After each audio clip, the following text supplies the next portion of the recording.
తీయగా చల్లగా. శ్రీ ధృతి.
శ్రీధృతి, రాఘవేంద్రరావు గారి పాటలు పాడుకోమంటే నీ మీద నువ్వే పాడుకుంటే ఎలాగా?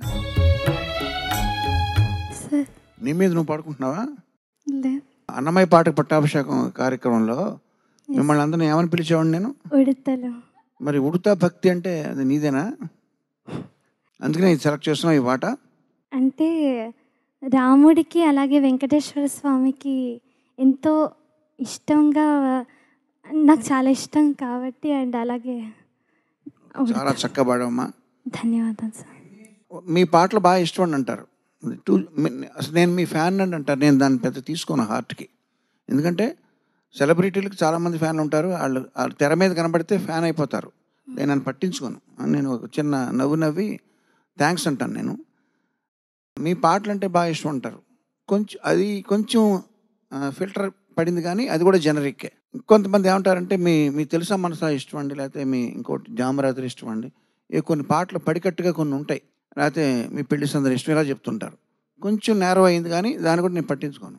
అట్లాంటిది ఈ పాట రిలీజ్ అయినప్పుడు చంద్రబోస్ గారు ఫోన్ చేసి లాస్ట్లో బిట్ వస్తుంది, దుర్గా ప్రసాద్ అని ఆయన గోటు వాద్యంతో రికార్డ్ చేశాం.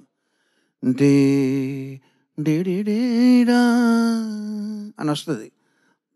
పాటంతా ఒక ఎత్తు, ఆ ఒక్క బిట్టు నాకు మనసు హత్తుకుందండి అని ఈయన ఫోన్ చేసి చెప్పండి నాకు.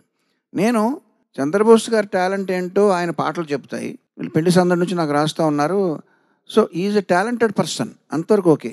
టాలెంట్ వేరు, టేస్ట్ వేరు, గుర్తుపెట్టుకోండి. చాలామంది గాయకులు నాకు చాలా అద్భుతంగా పాడేవాళ్ళు తెలుసు. వాళ్ళ మ్యూజిక్ టేస్ట్ పట్ల నాకు అవగాహన లేదు, ఎందుకంటే వాళ్ళకి ప్రతిదీ నచ్చుద్ది. ఏ పాట అయినా సరే ఇది బాగుందని అంటారు, ఇది బాగోలేదండి, ఇది చెత్తగా ఉంది అనగలిగిన వాడే నిజమైన ఫ్యాన్ అంటే ప్రతిదీ నచ్చేయకూడదు. ఇది నాకు నచ్చలేదండి, ఈ పాట నాకు నచ్చలేదు అని చెప్పినప్పుడే నచ్చిన పాటకి నచ్చిందని చెప్పినప్పుడు విలువ. అంతేగా ప్రతిదీ నచ్చుతుంటే విలువే ఉంది. సో ఈ పర్టికులర్ బిట్టును మాత్రమే పొగిడినప్పుడు నాకు అర్థమైంది ఆయనలో చాలా రసికత ఉందని చెప్పి అర్థమైంది.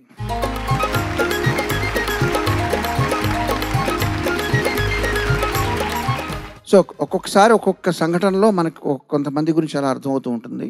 ఇలాంటి సినిమాకి ఆయన చక్కగా ఆయన ఏమిస్తే అది ఆయన ఎంజాయ్ చేస్తూ చేయించుకున్నారు పని రాఘవేంద్ర గారు. ఆయనకి మళ్ళీ ఈ సభాముఖంగా ఆయనకి ధన్యవాదాలు. ఆయనకి చిరాయు ఆరోగ్యాలు ప్రసాదించమని భగవంతుడు కోరుకుంటున్నాను. చాలా చక్కగా పాడమ్మా. God bless you. ధన్యవాదాలు సార్. శ్రీ ధృతి, నమస్తే. నమస్తే అమ్మా. చాలా బాగా పాడావు. విశ్వకవి రవీంద్రనాథ్ ఠాగూర్ గారు గీతాంజలి, నివేదన, ఫలసేకరణ, రవీంద్ర సంగీతం అని చెప్పేసి రకరకాలుగా దాదాపు 3000 గీతాలు రాశారు. ఆయన గీతాలు ఎందుకు రాశారు, ఎలా రాశారంటే అసలైన ఒక్క గీతం రాయడం కోసం ఇదంతా రాశారు. ఆ గీతం ఇంకా రాయలేదన్నట్టు. అట్లాగే నువ్వు చాలా పాటలు, ఇంతకుముందు చాలా పాటలు పాడావు. అసలైన ఈ పాట పాడడం కోసమే అవన్నీ పాడి అసలైన పాట ఈరోజు పాడావు అనిపిస్తుంది నాకు. ధన్యవాదాలు సార్. శ్రీరామదాసు సినిమా నా జీవితంలోనే చాలా ప్రత్యేకమైనటువంటి సినిమా. నాకు గాయనిగా ఎంత సాటిస్ఫాక్షన్ వచ్చిందో ఈ సినిమాలో పాడిన ఇదిగో నా రాముడు, ఆ తర్వాత చిన్న బిట్ సాంగ్ అయినటువంటి తండ్రి మాటను నిలుపగా, దీనికి క్వైట్ కాంట్రాస్ట్ ఉన్న చాలు అవకాశం కల్పించారు సార్. సో చాలా బాగా పాడావు. నీలో ఇంకా కొంచెం సేపు అయితే నువ్వు ఏడ్చేస్తావేమో అనిపించింది. చాలా బాగా పాడావు. Thank you so much. నాన్న, చక్కగా పాడావు. ధన్యవాదాలు సార్.